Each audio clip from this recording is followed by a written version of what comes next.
What is up, y'all? Happy New Year's, happy holidays. It's your favorite producer, Ron Don, and today, I'm gonna show y'all part 2 of how I cook up a Silk Sonic type beat. Let's get into it. Ron got the recipe.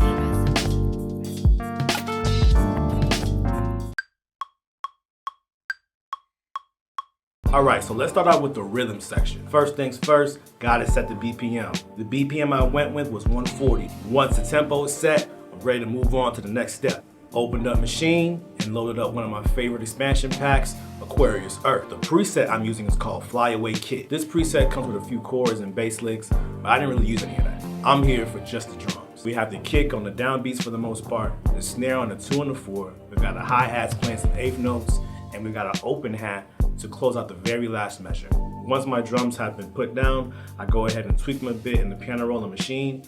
After that, I can move on to the next step, which is exporting them from Maschine and into my DAW.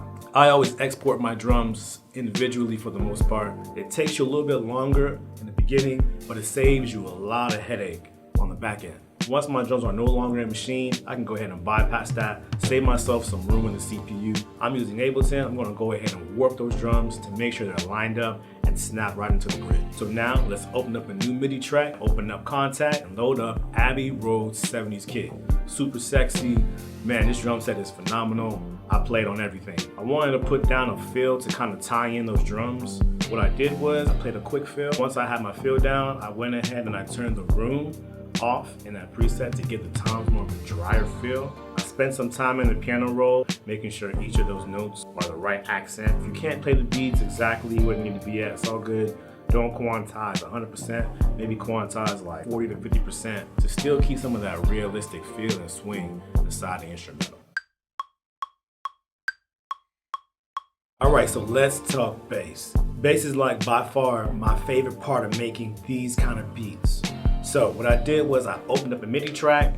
After I opened up that MIDI track, I opened up Contact. I load up my favorite VST, Scarbee Rickenbacker Bass. It's rich, it's luscious, it's warm, it's perfect. It's everything you need in a good, realistic bass VST. All I'm really doing for the bass line is following the downbeats, and in between the downbeats, every so often play an upbeat, just to keep it realistic. I also threw on Guitar Rig 6.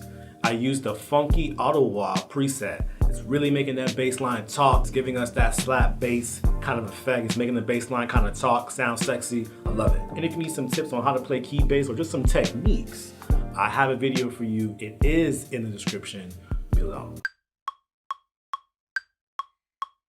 Let's talk piano and Rose. So this right here is like the glue to our track. I'm using the Alicia keys piano and threw a little bit of chorus on top, just to kind of give it more of an old school, retro kind of vibe. As always, I recommend listening to records, projects, albums, Lucy, singles, whatever you want to call them, just so you can get some ideas of what kind of melodies, what kind of chords, what kind of breaks.